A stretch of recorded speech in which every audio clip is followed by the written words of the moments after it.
calling for action from the police to investigate and to even have Kidero step down from his office. That hand was actually strictly guarding his private parts. She started it. Unexpected defense for Kidero as pressure mounts. Double agony. Bungoma woman now hounded by doctors. A dressing down for Jubilee rebels as Ruto prepares for trial.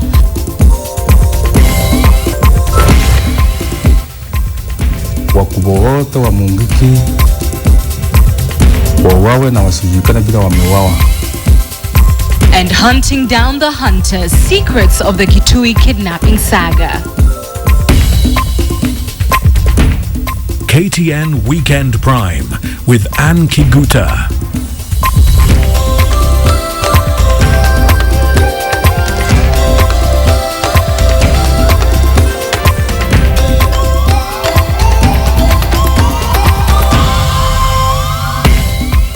Good evening and welcome to your new look weekend news program, KTN Weekend Prime. Tonight, we begin a journey going behind the headlines to take a critical look into Kenyan issues and be part of the solution. And what better place to start than with the massive problem of unemployment, which is arguably the root of Kenya's major challenges. Now, every Saturday on the KTN's Job Center, we will focus on the 2.3 million jobless Kenyans and do our best to connect them with opportunity. So if you don't have a job, we want to hear from you. Find out your skills, give you expert advice on how to reposition yourself for the jobs market, and give you a national platform to make your pitch. And if you're doing your part as an entrepreneur to create jobs, well, we want to celebrate you. Now, next week on the Job Center, we'll introduce you to 32-year-old Dorothy Kaberi, who has a diploma in community development and secretarial training. For 4 years, Dorothy has been searching for a job in these fields without success. I can look for something to do, and I settled for cleaning houses for people. It's not really what I love doing. It's not what I've gone to school to do, but that's where I have been pushed to be. Well, follow her story next week right here on the Job Center. Now to our top stories tonight. And it has emerged that the mother seen giving birth on the floor in the shocking video of Bungoma District Hospital is now being asked by doctors to change her story. Jennifer Majani says some doctors from the hospital took her from her home and helped her write a statement rubbishing the video. But Jennifer has now seen that footage and she has a shocker for the doctors. KTN's Sharon Mani has the very latest on the sick hospital and its attempt to hide the truth. Sasa mimi sina moyo mbaya nao.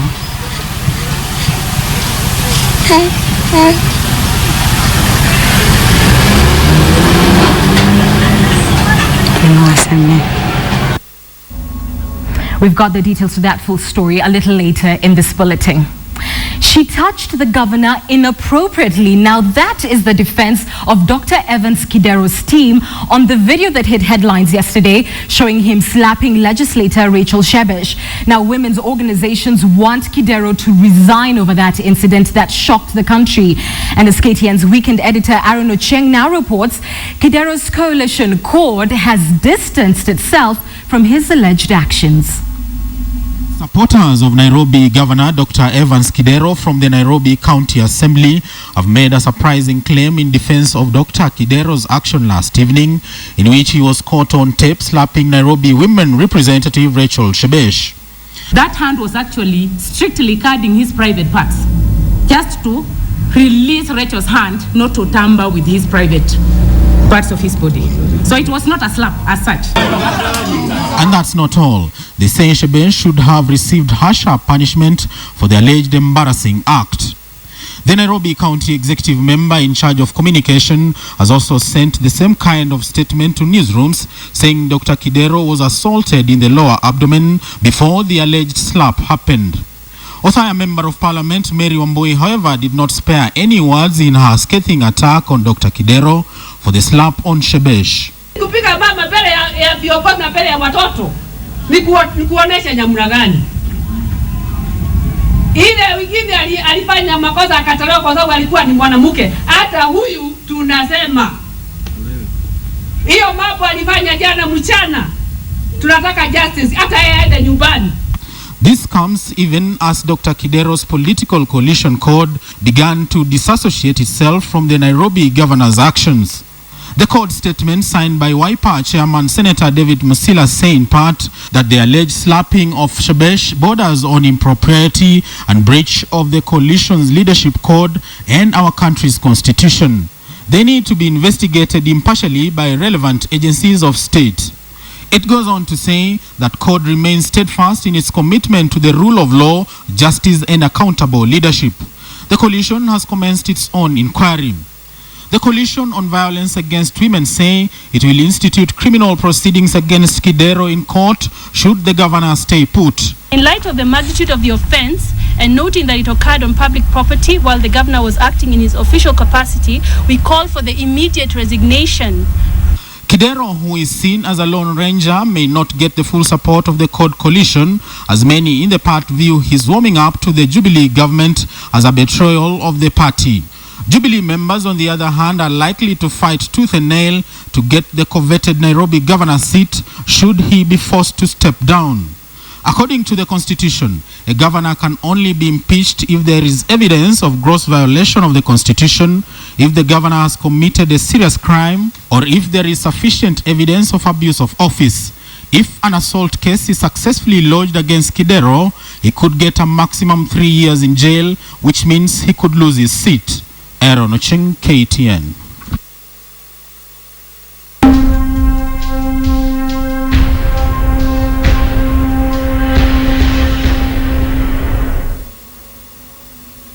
We begin our coverage of that road to The Hague in the North Rift. President Uhuru Kenyatta and his deputy William Ruto say they are ready to face the International Criminal Court and defend themselves. The two officiated the homecoming ceremony for Senator Kipchumba Murkomen in Iten Town. That's 2 days before the deputy president begins his trials at the ICC on Tuesday next week. Now we are going to take the ICC matter to the Pan-African Parliament. Tuko na bunge la Afrika huko South Africa. Na tuko na wajumbe kutoka bunge la Kenya. Tukifungua next week, tunataka wajumbe wetu wapeleke mswada kama hile yangu huko ili bara kuu la Afrika lipate uhuru kutoka ICC. Ya pili, ninyi watu wa bonde la ufa na mimi tuko na uhusiano. Si mnajua? Si mimi ni Arab Duale. Kiongozi hapa ni nani? Kiongozi hapa si ni William Ruto. Ameshikana na mheshimiwa Uhuru Kenyatta. Sasa mimi nasikia nyinyi mko na network nyingine. Iko network nyingine? Maneno ya Hague, sisi Tuesday kama Senate tutakutana, tutafanya motion nyingine haijawahi fanywa kwa Kenya. Haitafanana na ile ya Duale nyingine. Na tutachora vile tutaenda kumwambia president wa ICC vizuri. Alafu baada hiyo mimi tukiongozwa na Kindiki na wengine tutapeleka hiyo karatasi tupelekee president wa ICC. Na hiyo ndio itakuwa position ya Senate na ya watu ya Kenya kwa mambo ya ICC. Tunaamini Mungu aliye hai atahakikisha ya kwamba waongo wote watapata aibu na Mungu na ukweli tutafaulu.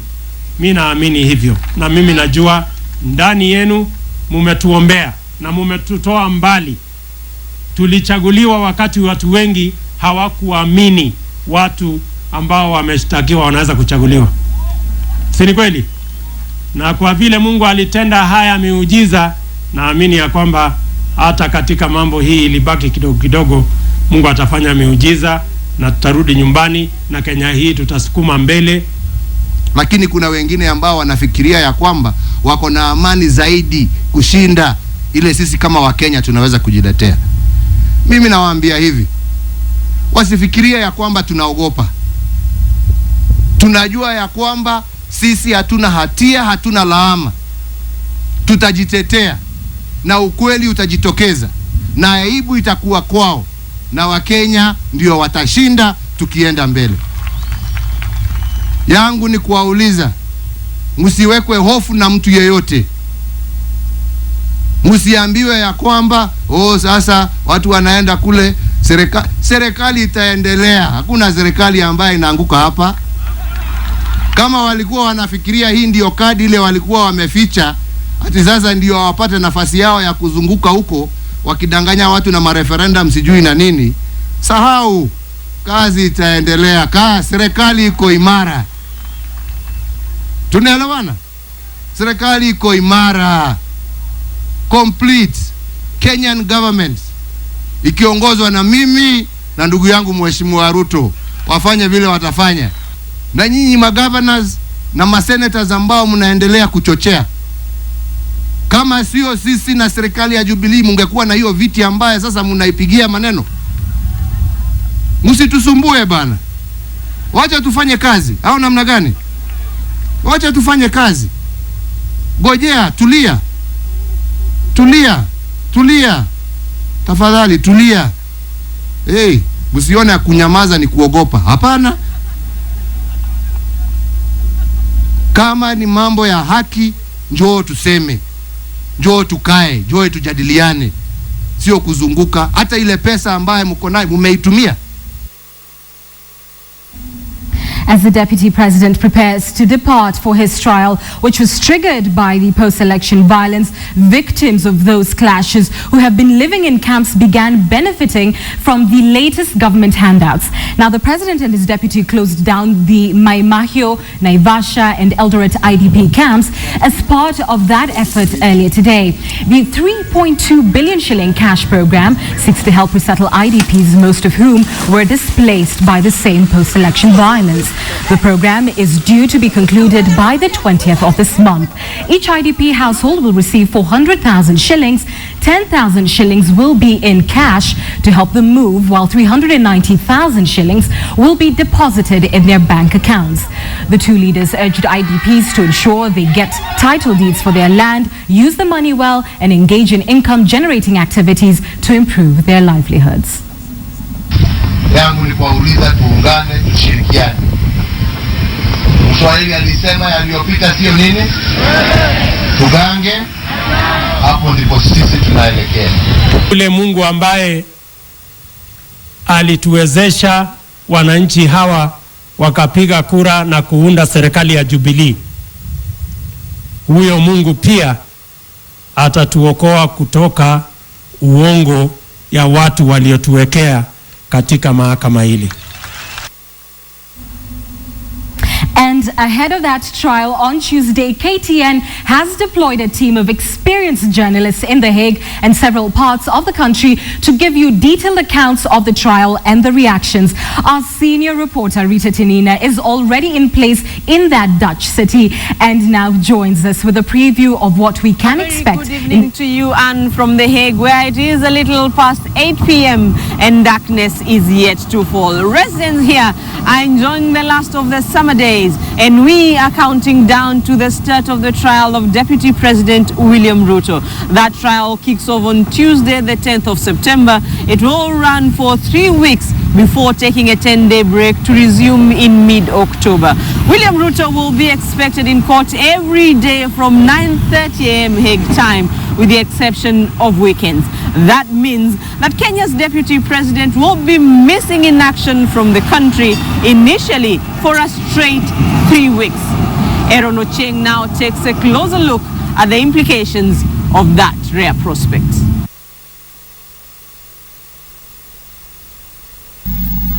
Article 61, subsection 1 of the Rome Statute states that any accused person shall be present during the trial period. This particular article is what William Ruto was seeking relief from, his argument being he is a sitting deputy president with national obligations. In the alternative, Ruto wanted to be allowed to attend trials on an on and off basis to allow him to attend trials and take a break to perform his duties in Kenya as deputy president. International Criminal Court is now in session. After the prosecution opposed to this request, judges gave an interim decision that would see him continuously present at his trial starting Tuesday. Ruto is entering a make or break period with a number of challenges threatening to choke his political career. Obviously, when somebody is out of his home or out of his country, the mere fiscal absence could be noted, especially if that person is of William Ruto's or the deputy president's stature. Even as we speak today, there are some line ministries that fall under the supervision of the deputy president. So obviously when he's away, there will be lack of clear leadership guidance from the deputy president's office. Ruto's absence could also remove the sail of the Jubilee ship, as his position and charisma makes him the focal point of the Jubilee brigade. I, William Samoei Ruto. As a man who is a breath away from the presidency, Ruto's long absence from the political scene and the outcome of the case could determine whether he has a chance to clinch the ultimate political prize, if he indeed is that ambitious. He leaves behind an emboldened Bomet Governor Isaac Ruto, whom Jubilee supporters believe is keen on creating another center of power in the Rift Valley. When you leave and you don't leave a strong party or a strong institution, then the likelihood of internal wars blowing up is very high. Then of course when you talk about URP is headed by Kaparo. Kaparo is not in active politics as such, because he's not a member of parliament, he's not a governor or senator. The dilemma of the opposition is, if they dare take advantage of Ruto's absence to campaign or introduce a censure motion, they will get the flack of appearing to celebrate their rival's adversity. Parliament has had with it, and when I say parliament, I mean both houses, have had with them the material for impeachment if they wished. So to take advantage of their fiscal absence will sound a little dodgy. It will look dodgy that they want to do this, because after all the Constitution has said that if the president and deputy are incapable of performing their functions, then the speaker assumes responsibility of that office for purposes of organizing or providing the environment for organization of an election. The absence of the two leaders in the country at the same time could occasion a paralysis in government, experts have warned, saying the Speaker of the National Assembly and the National Assembly Majority Leader, who are number 3 and number 4 in the political pecking order, might lack the requisite clout to adequately step into the President's and Deputy President's shoes. With his attention diverted to what could be termed as a fight for his life at the Netherlands-based court, the challenge on the domestic front would include the fear that the gravitas could inevitably be taken off the revival of the economy and honoring of campaign pledges, a situation which Jubilee rivals could exploit for political mileage. Aaron Ocheng, KTN. The start of William Ruto's trial will precede that of President Uhuru Kenyatta. And according to a tentative timetable issued here yesterday, the president and his deputy will be here in The Hague at the same time for over a month, beginning the 11th of November. And we are keeping it here for the president's setting trials, the first time in the history of the International Criminal Court that a sitting president and deputy president will face trial before court. And back to you. Thank you very much, Rita. And of course, keep it KTN. This is the station to watch for your official Hague coverage.